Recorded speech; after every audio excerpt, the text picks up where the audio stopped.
Hi there, you're listening to Gift Biz Unwrapped, episode 113. Running a business has all these other working parts, and we just are like, where do we even begin? Hi, this is John Lee Dumas of Entrepreneur on Fire, and you're listening to Gift Biz Unwrapped, and now it's time to light it up. Welcome to Gift Biz Unwrapped, your source for industry-specific insights and advice to develop and grow your business. And now, here's your host, Sue Monheit.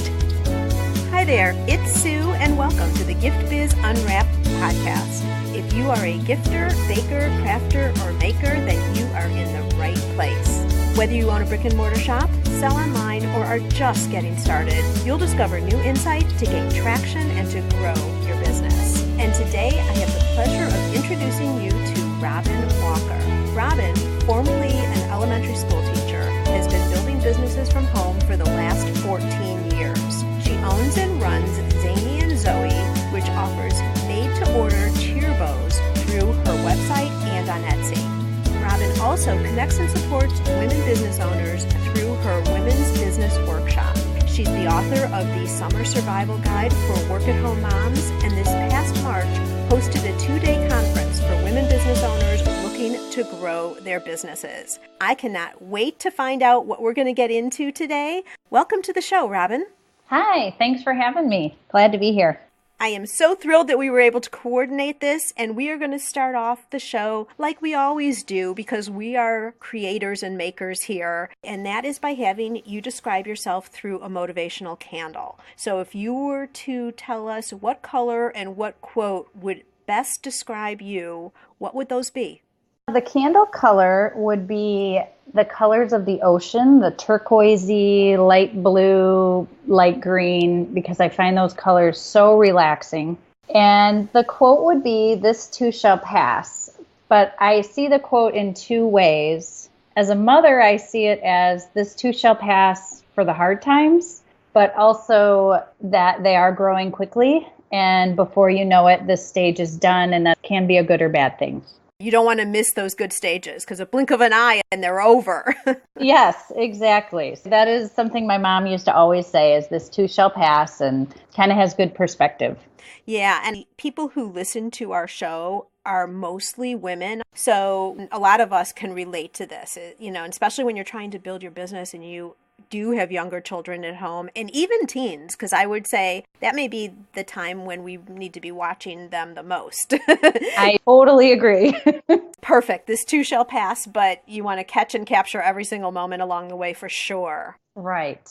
Give us a little background of the past with you. How you started, went from being a school teacher to a little bit of Zannie and Zoe, and most of it is going to be focused more on the Women's Business Workshop. But kind of walk us through what's happened. Sure. I grew up always wanting to be a teacher, but it's funny when you look back at what you actually played when you were little. I played dry cleaner and restaurant and actually played business all the time. But my mom was a teacher. My dad was a small business owner. So I went to college to be a teacher. I taught for a few years and I really loved it. But then I had my oldest daughter and I taught 1 year while she was a baby and just realized I really wanted to be home with her. So I was going to be a 100% stay-at-home mom. And that lasted a very short while before I started getting very antsy and just started little businesses on the side for money to just kind of help out. And that stuck. And 3 kids later, never went back to teaching and was making cheer bows. Or before I was making cheer bows, I was doing hair bows on Etsy. And someone approached me and said, our cheerleading team needs bows. Would you be willing to do that? And then that took over the majority of that business. So you did have another business. Was it called Zannie and Zoe right from the beginning? Or Yeah, the little girl hair bows was Zannie and Zoe. But I also did things, I had a consulting business, so to speak, where I did continuing ed training for preschool teachers, where I created courses and then we would go in and teach those as continuing ed. I tried to run an in-home daycare. I just couldn't get it out of my system. I did a show a couple of episodes back talking about people are thinking that they want to do something for themselves. It's like, what should that be? And as I've been doing podcasts now, when I turned about the 50 mark, I was starting to see a trend. And I'm not going to go into all of it, but one of the things that I saw is exactly what you're talking about here is, what did you like and what did you naturally gravitate to when you were younger? When there were no stipulations on what you like, what is that inner energy that really excites you? And clearly for you, it was business. For me, it was business in a different way. I had all my stuffed animals lined up and I was a veterinarian. Nice. But still that business aspect, right? Sure. It filled a void. It helped pay some bills, but it was never truly like a passionate industry for me. And so that then at some point moved into your women's business workshop. Yes. Mostly it resulted because this was before Facebook groups and podcasts. And so I was really home doing it by myself and not really knowing what I'm doing because I have, an education degree. And so I started kind of gathering women around me that I started to see were trying to do the same thing. So we would meet locally and try to help each other. And that's just kind of spiraled into supporting women business owners. Beautiful. So let's talk now. So you do a lot. You're interacting with lots of people right in the space where we are in terms of getting started, having interest, and starting to build and grow their businesses. What are you seeing are the biggest concerns that people are having? Well, the women that are first starting out, I feel like the big question is, where do I even begin? A lot of women, at least in my experience, did not go to business school. Maybe they were a nurse, or I do see a lot of teachers, people that have gotten out of their industry and reluctantly kind of became an entrepreneur because they were doing something or making something and someone said, you should sell that. And we know how to do that thing, but running a business has all these other working parts and we just are like, where do we even begin? What's the most important thing to do first? Exactly. I totally agree with you. They know everything about the craft and the tools that they need or the baking ingredients that they need, but converting it over into a business is an entirely different thing. I totally agree. Okay, so the first thing is, where do you begin? Where do you start? What are the steps? What else are you seeing are challenges? One that's come up a lot in my circle is, where do you spend the money? When you're first starting out and maybe you're taking part of your husband's income or income from a different source and you say, okay, I have this much money and I'm trying to make it stretch. Should I get a coach? Should I do a website? Where should this limited amount of money go? What would be the most important place to spend it? Where would you get the most bang for your buck, so to speak? Mm-hmm. Let's unpack this a little bit. How do you decide? I'm a huge fan of live events personally. I love them. So I feel like in some instances you can get a lot of information in one place, whether it's a conference, a workshop. I'm a big fan of that, but I also think getting feedback from other entrepreneurs, whether it's in a Facebook group or a forum, I think coaching is great. It's just a little out of reach for a lot of people financially at first. And also I recommend people to SCORE nonprofit with the retired business professionals. They have a lot of resources. Absolutely. I totally agree with you there. So your thinking is in terms of, where does the money go? Because you're right. Your funds are limited when you're starting, for sure. And I think a good thing to do is take whatever that number is, whether it's $500, $2,000, whatever it is, and before you start spending any of it, figure out all the elements of what you need to do and then create the plan. I agree. And so you're suggesting local events, if you're fortunate enough to have something around you, and a quick Google search, Gift Biz listeners would be able to uncover those for you. And then if there isn't anything around, then Facebook groups are a wealth of information. You go in and you really can buddy up with people who aren't even in your area, but are in a similar space and can provide so much information for you. Then Robin's also suggesting coaching and SCORE too. Look in your local neighborhoods for SCORE. What these are people who have run small businesses all the way up to big corporations, and now they are volunteering their time and their expertise back to help people like us grow and develop. And I believe it's all free, right, Robin, for SCORE? Yes, you can get a one-on-one mentor and it's at no charge. And they walk you through doing a business plan. sometimes your first match isn't always the right fit. I've talked to a lot of women that have gone through a couple different mentors until they found someone that really understood their industry and was a good personality match. So just to keep that in mind. Good point. All right. And then what would you say is the third challenge that you're seeing? Fighting the overwhelm of, you think, oh, someone said I should make my creations and try to sell them. And then you start looking into what it would really take to do a business. Or sometimes if you do go to a live event, you get completely overwhelmed that what's a funnel? Why do I need an email sequence? And does that even apply to me? And there's just so much coming at you. It's just really overwhelming. So what do you do? I am an old school, put things down on paper. I don't know if that's my teaching background, but I do brain dumps where when I'm feeling really overwhelmed, I set a timer and I just write down every single business thing I'm thinking of just to get it out of my head. And then if there's anything on there that's an actionable item right now, then I can prioritize.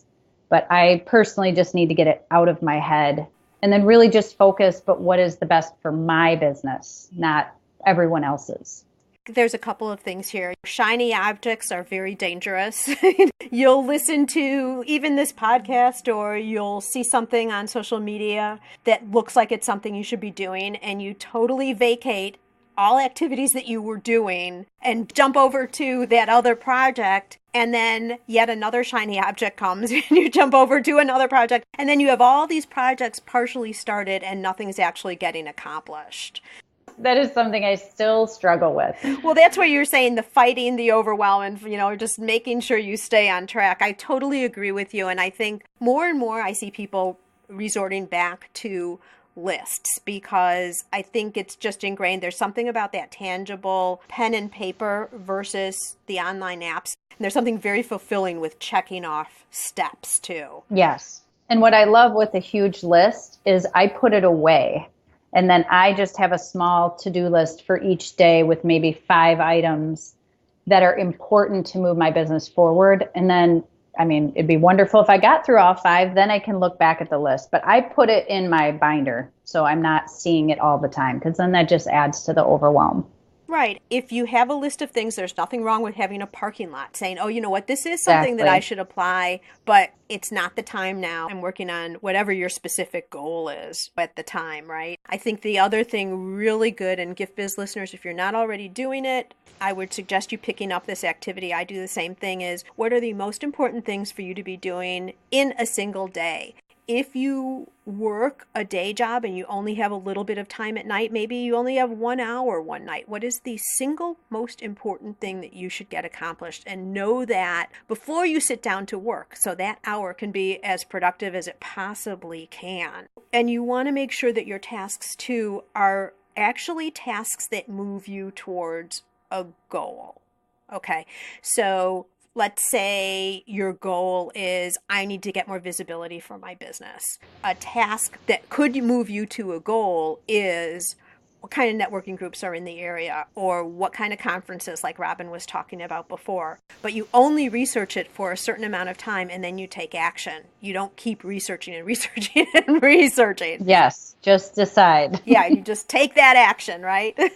Yes. There's a saying I always say to myself and to my kids, someday, but not today. So if I see something great online and think, ooh, that might work for me, someday, but not today. I love that. Someday, but not today. I'm writing it down. And it's great for kids because it's not a definitive no, but it means not today. Today, we are not going to the zoo. Maybe someday, but not today. It's a little easier no. Yep. And that's your parking lot list for sure. Right. Yes. All right, so your big 3 are the challenges that many people are seeing, and I'm thinking our listeners can probably resonate with these, maybe all of them actually, is I want to do this so badly, but what is the first step? Where do I possibly start? And I think the solution to that, we didn't cover that in the beginning, is just take action and get started. Find some advice, find some guidance, and start going. What I really love about your story, Robin, is that you kind of identified after you were teaching that, no, it was the business side you really liked because that's what you were always doing when you were younger. And then there were several courses you took till you really landed on what you really, really liked. But you didn't wait to figure it out, because sometimes you really don't know. It kind of unveils itself as you go along. Right. And businesses evolve too. And even those three things we discussed, I still go through those. Things are smooth sailing for a little while, and then the whole roller coaster of entrepreneur life. Then you get back to those three things again and think, okay, where do I even start now? Right. I think that's a fallacy of being an entrepreneur, business owner for yourself, is that you get to a point where it's smooth sailing. Like you're going through rough waters, you get to a point. I think there's always things that come up, and you just have to accept that that is the way it is. That's the life you're buying into. And pros and cons to it, but if you're the type of personality, the pros clearly outweigh any cons. But being uncomfortable, being challenged is just part of the gig. It's part of what you're buying into. And I think a lot of entrepreneurs secretly crave that, and that's why we're not sitting in a cubicle somewhere doing the same thing every day. And if we were, we'd probably start another business. If things were smooth too long, it's like, okay, well, what's next? Right, exactly. It's just a personality trait. Yeah, we're just a group of crazy people. Yes, absolutely. Okay, so let's move on to another area that you have really focused on and specialized in, and that is moms who have kids who get out of school in the summer. And I've heard so many different reactions when it's like, okay, school's out. Some people are like, yay. And then some people are like, oh no, how am I possibly going to do this, and go through the summer? So I'll be very interested to hear what advice and a conversation around that. But first, how did you decide that this was a topic you were really going to dive into?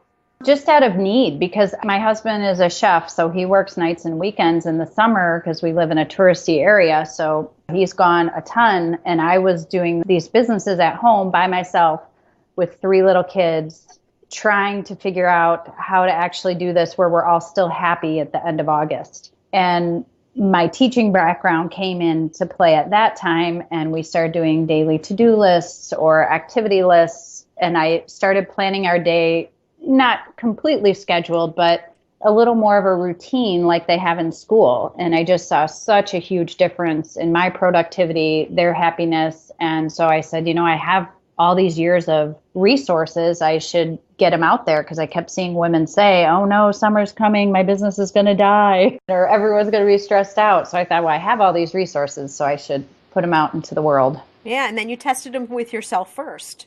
Right, and have been tweaking them as they've gotten older. So I remember what worked when they were younger, and now they're a little bit older, but they still need, even though they're 11, 13, and almost 16, but we still need that structure so that I can work and they can get their stuff done and have some fun as well.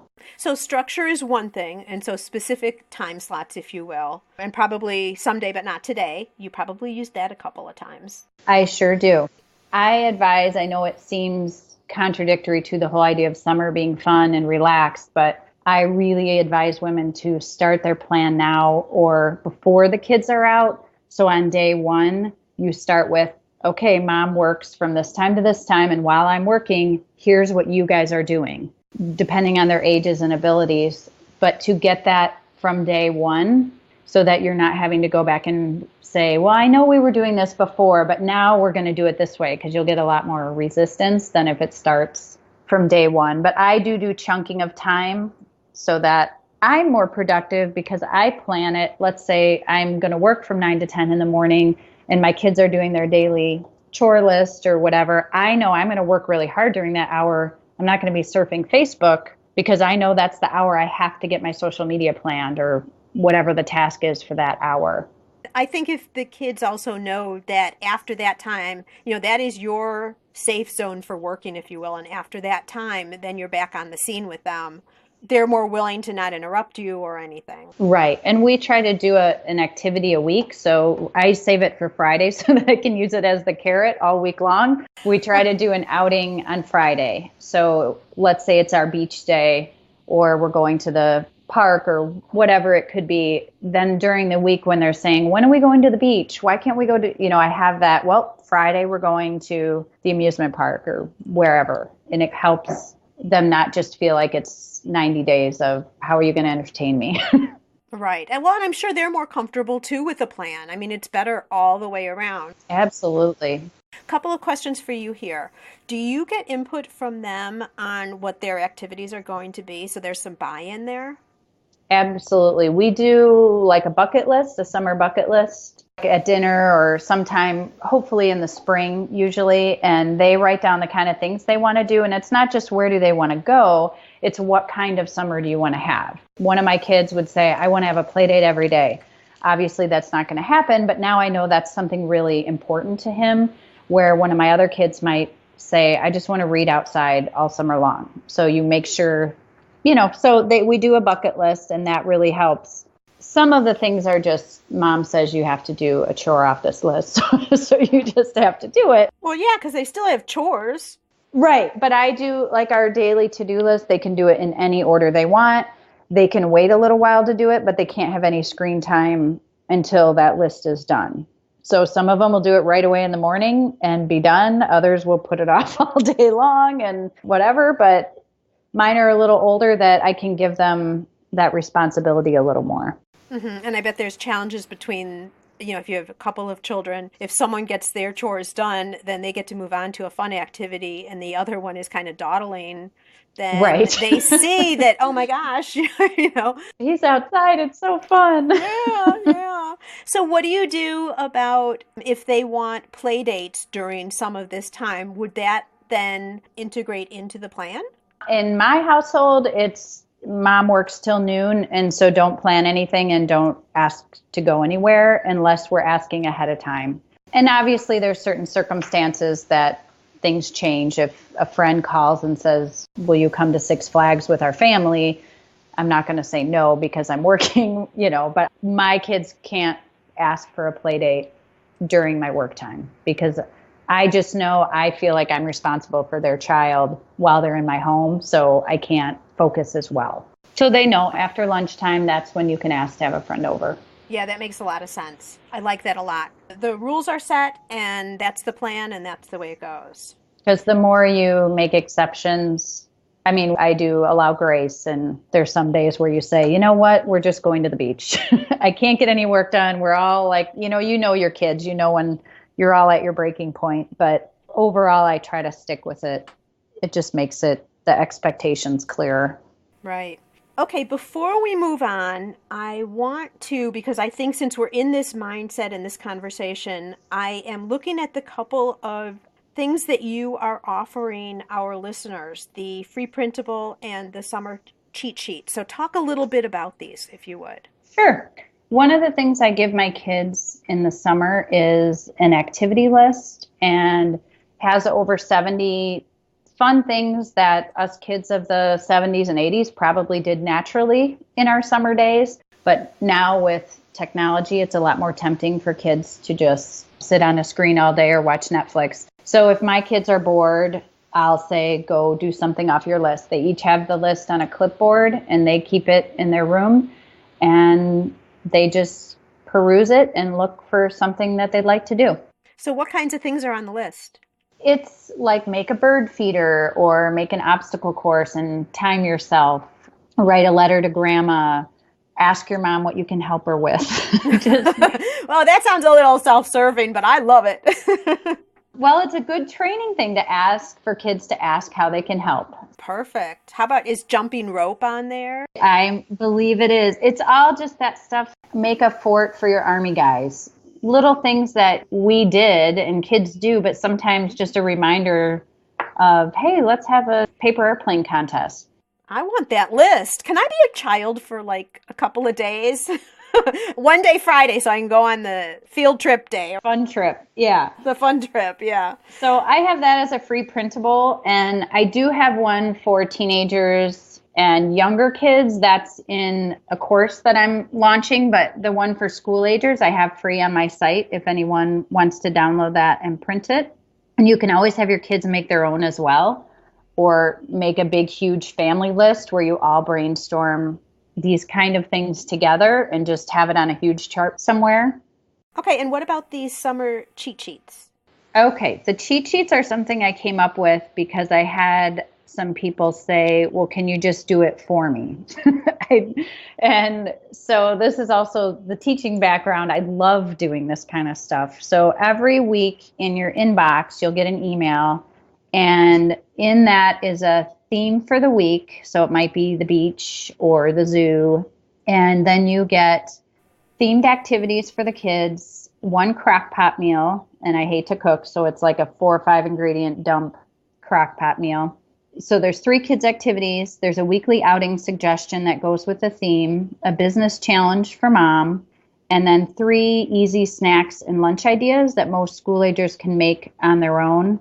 And then there's a shopping list for all of the activities and the foods so that you can just go to the store, buy the stuff. Everything's printed out, kid-friendly with pictures and very easy steps so that they can do it themselves. Oh my gosh, Robin, that sounds awesome. I love that. And so the link that you've given me is to sign up to get those weekly emails, right? Yes, I do have a free sample one if anyone wants to check it out first before they purchase, just to see if it's something that they'd even be interested in. And I do have to say, as a disclaimer for all of the summer things, if your kids are used to being able to run in at any time, have you at their beck and call, any of this stuff will take some baby step guidance and training to get them to do these things on their own. So there's a little bit of an adjustment period, you'd say. Well, yeah, if your kids never clean up after themselves for lunch and you always make them every part of their lunch and serve it to them making it all on their own will take there will be a learning curve. But I bet they'll like that, that ability to be independent and all that. I think kids feel so proud of themselves when they can make their own food. So Gift Biz listeners, I'm going to have the link to both the free printable, which has all of those activities. I'm just curious what all of those are. I think there'll be memories coming back. And then also the link to, let's just do the sample, the example one, so they can see that. And then you guys can decide if this is something that would be helpful for you moving into the summer. Those will be over on the show notes page. But for now, I want to move into our reflection section. And Robin, this is a look at you specifically, but it's a way for our listeners also to see if they have similar traits as you and to get some tips from you in terms of productivity and all of that. If there was one trait that you have that you think you've really called upon to help you be successful, what would that be? I would say being a connector, communicator. I have always been chatty and gotten the social butterfly stamp from the teachers. But I love just talking with women, chatting, communicating, connecting. I love that. And it's always been something that's come naturally. And that's wonderful because that serves you so well in the business world. Yes. I hear so many people who are, I'm an introvert. I could never go to a network meeting, stand up and talk in front of people. But you are one of the lucky ones who doesn't feel that way. You're the opposite, and it serves you well. Thank you. Is there a tool that you use regularly to help you stay productive or to create balance in your life? Over and above the ones you've created. Of course. I was late to the game on Google, like Google Drive, and my high schooler about a year ago said, "Why are you not using Google for your business?" And I said, "Well, I'm not even sure what it is." And as soon as she told me that you don't have to manually save your documents, I was sold. Like, what? I'm not going to lose it? All right. How many documents did you lose in the past? Oh, gosh. Remember back in the day when you would do a college paper and something would happen and you would lose everything? Oh, gosh. Or even like power shutdown or something? Anything. Yes. So I loved it. For my conference, I used Google Forms, and that was wonderful how you could make a professional looking form. And then all of the information you can, with one push of a button, can go into a spreadsheet that you can share and edit. For me, I know other people have been using this a long time, but it's really been a help. If I find something online or I need to copy and paste something, I just start a new document and plug it in there and move on. Google Drive and all the Google Docs that are within Google Drive. So yes. Check that out, everybody, if you don't know what we're talking about. Is there a book that you've read lately that you think our listeners could find value in? It is specific to parenting, and I'm very lucky to have very wonderful teenagers. But I read the book, and it's kind of a funny title, Yes, Your Teen is Crazy by Michael J. Bradley. And it's loving your kid without losing your mind. And someone said, read it before you have any teen troubles. don't wait until there's issues. So I read it just out of curiosity, and it's just been a really insightful read and just a reminder that their brains are not fully formed. I like the way you worded that. Perfect. Yes. Gift Biz listeners, just as you're listening to the podcast today, you can also listen to audiobooks with ease. I've teamed up with Audible for you to be able to get an audiobook, possibly like Yes, Your Teen is Crazy, for free. All you need to do is go to giftbizbook.com and make a selection. That's giftbizbook.com. Okay, Robin, if there's one single place someone right now real quick wants to check you out, where would you send them? A website, a Facebook page, just one place. Where should they go? My website has the most information and has a lot of links. Okay. My Facebook group, though, is where you would get support and you'd get loved on. Okay, perfect. If that's more what you're what someone's looking for. Okay, so the website is womensbusinessworkshop.com. Mm-hmm. And your group, what's the name of the group? Same name, Women's Business Workshop. Beautiful, nice and easy. All right, and as you all know, there is a show notes page that will be connected up, and I'll have all the other information, including the links to those 2 freebies that we were talking about earlier, and everything else that you want to know about Robin. Now, Robin, I'd like to invite you to dare to dream. I'd like to present you with a virtual gift.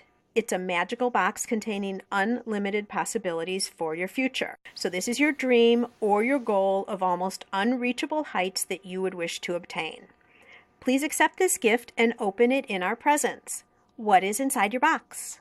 Well, it would have to be a very large box, but what I would always dream about is having a cabin in the woods on a lake that is just for me and my business. So I can go there, I can work. There's a Facebook Live backdrop that I can use. There's a fully stocked kitchen. Maybe we'll throw in a chef. And that is my getaway space. I could have retreats there. I could host workshops, but just a really relaxing, comfy space just for work. That sounds fabulous. I can envision it right now, and I'm already there. Sounds wonderful. We'll have coffee on the deck looking out at the lake. Beautiful. Perfect. Love it. Love it. Robin, thank you so much. This has been so informative. I know that there are a lot of business moms out there who are going to have such a better summer, peaceful, relaxing. The kids are going to be all in line, and businesses can continue to grow. Maybe not at the same speed. Maybe you back it up a little bit so you can enjoy your summer, but with the direction that you've provided and the guidance, and if people take advantage of some of these things that you're offering, I see, we can then, as moms with younger children, be looking forward to the summer, just like we used to do when we got out of school. Right. Yes, that is such a great point. Do you remember that feeling when you walked out of those school doors, even if you liked school, because I was a kid who liked school.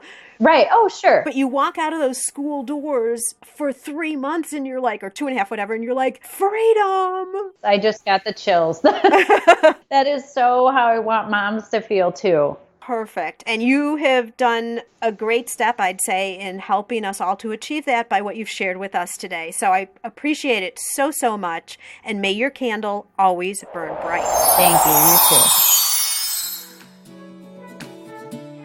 Do you know that you should be out networking, but you just can't get yourself to do it because it's scary? Are you afraid that you might walk into the room and not know anybody? Or that you're going to freeze when you get up to do that infamous elevator speech where you talk about yourself and your business? Well, I'm here to tell you that it doesn't need to be scary if you know what to do. To help you with this, I would like to offer you a coffee chat. For the price of buying me a cup of coffee, we can sit down through an online video and I'll tell you everything that I know about networking and how I have personally built 2 multi-6-figure businesses primarily through networking. You'll walk away with a solid understanding about how networking can truly grow your business. And you're going to have newfound confidence because I'm going to give you 10 fill-in-the-blank templates that you can use for your introduction message. To learn more about this opportunity, just go over to bit.ly/network ninja. That's bit.ly/network ninja. Today's show is sponsored by the Ribbon Print Company. Looking for a new income source for your gift business? Customization is more popular now than ever. Brand your products with your logo, or print a Happy Birthday Jessica ribbon to add to a gift right at checkout. It's all done right in your shop or craft studio in seconds. Check out theribbonprintcompany.com for more information. Where are you in your business building journey? Whether you're just starting out or already running a business and you want to know your setup for success, find out by taking the Gift Biz Quiz. Access the quiz from your computer at bit.ly/giftbizquiz or from your phone by texting Gift Biz Quiz to 44222. Thanks for listening and be sure to join us for the next episode.